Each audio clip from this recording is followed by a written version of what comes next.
এবার ভোটের মাঠের আয়োজন, নির্বাচন পথে পথে।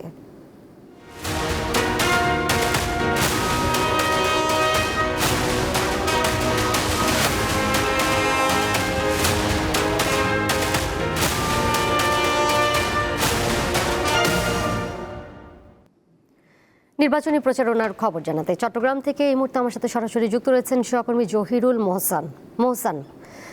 আপনি দিনের খবর জানাচ্ছিলেন, রাতের প্রচারণা কেমন দেখছেন? ভোটারদের কি ধরনের প্রতিশ্রুতি প্রার্থীরা দিচ্ছেন? নির্বাচনের পরিবেশ নিয়ে প্রার্থী এবং ভোটাররা কি বলছেন? ওয়ালটন এখন দেশের সীমানা পেরিয়ে পৌঁছে গিয়েছে 50টিরও বেশি দেশে। ওয়ালটন, ঘরে ঘরে বিশ্বজুড়ে। দোলা, চট্টগ্রামে নির্বাচনের আমেজ একেবারে জমজমাট। আমরা সারাদিন চট্টগ্রামের বিভিন্ন আসনগুলোতে ঘুরেছিলাম। আমরা বিএনপি এবং জামাতের যে মনোনীত প্রার্থী রয়েছে তাদের সাথে কথা বলছিলাম। আমরা এর আগের সংবাদে কিন্তু বিএনপির একজন প্রার্থীর সঙ্গে কথা বলছিলাম। এখন আমরা রয়েছি চট্টগ্রাম 10 আসনে অধ্যক্ষ শামসুজ্জামান হেলালি। তিনি তার জনসংযোগে ব্যস্ত রয়েছেন। আমরা এখন সরাসরি তার কাছে চলে যাব, জানতে চাইব জনসংযোগে ব্যস্ত সময় পার করছেন, কেমন সাড়া পাচ্ছেন আসলে ভোটারদের? আসসালামু আলাইকুম রহমতুল্লাহ। আলহামদুলিল্লাহ, দীপ্ত বিজেপিকে আমি প্রথমত ধন্যবাদ জানাতে চাই আমাকে সুযোগ দেওয়ার জন্য।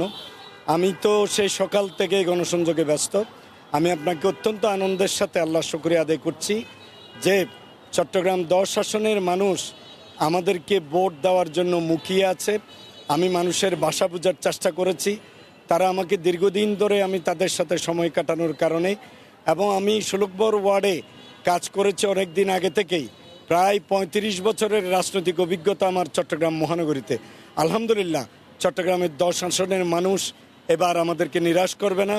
আমাদেরকে ভূমিধস বিজয়ের মাধ্যমে চট্টগ্রামে একটি নতুন ইতিহাস তৈরি করবে ইনশাআল্লাহ।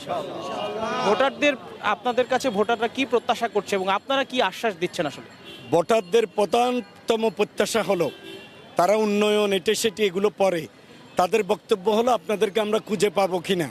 কারণ দীর্ঘ 17 বছর ধরে জনপ্রতিনিধির সাথে যে মানুষদের একটা যে সংকট তৈরি হয়েছে, মানুষদের সাথে দেখা সাক্ষাৎ, বিপদে গেলে তাদেরকে পাওয়া যায় না, এর মধ্যে অনেকগুলো সংকট তৈরি হয়েছে। সিটি কর্পোরেশনের সবার মধ্যস্থবিরতা ছিল, বিভিন্ন জায়গায় মানুষ অবহেলিত হয়েছে, উন্নয়ন কর্মকাণ্ডের মধ্যে সমন্বয়হীনতা। মানুষের বক্তব্য হলো আপনাকে আমরা পাবো কিনা।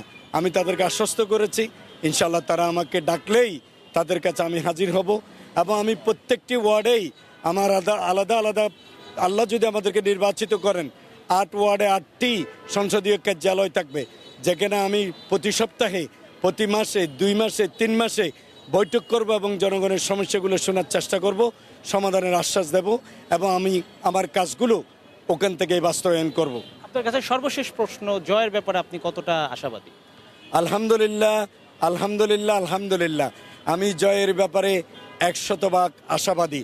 আপনি এবং আপনার মাধ্যমে দীপ্ত টিভির যারা দর্শক তাদেরকে আহ্বান জানাবো, এবার একটা সুযোগ নেন। 15 বছরে আপনাদের চট্টগ্রামে আন্দোলন করতে গিয়ে নির্যাতনের শিকার হয়েছি। প্রায় 50টির উপর মামলার শিকার হয়েছি। 8 বার জেলে গিয়েছি। আপনাকে আসলে অসংখ্য ধন্যবাদ। হ্যাঁ, আপনি আপনার তথ্যটি হয়তো আমাদের দর্শকরা দেখেছেন। দোলা, উনি বলছিলেন যে আসলে চট্টগ্রামের যে ভোটার রয়েছে, ওনার যে আসনে ভোটার রয়েছে তাদের প্রত্যাশা তিনি পূরণ করতে চান, এবং এবারে অংশগ্রহণমূলক যে ভোট হতে পারে এবং এই ভোটের মাধ্যমে তিনি জয়লাভ করবেন, এটাই প্রত্যাশা ছিল এই জামাত মনোনীত প্রার্থী শামসুজ্জামান হেলালির কাছ থেকে।